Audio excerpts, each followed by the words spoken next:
Bir diğer konu da 21 Doğu Türkistanlı soydaşımızın gözaltına alınarak sınır dışına çıkarılma riskidir. Milyonlarca Suriyeli'ye bakan Türkiye 21 kardeşimize mi bakamayacak?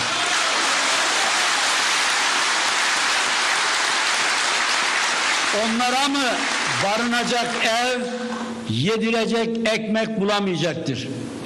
Unutmayalım ki ah alan olmaz, ah yerde kalmaz.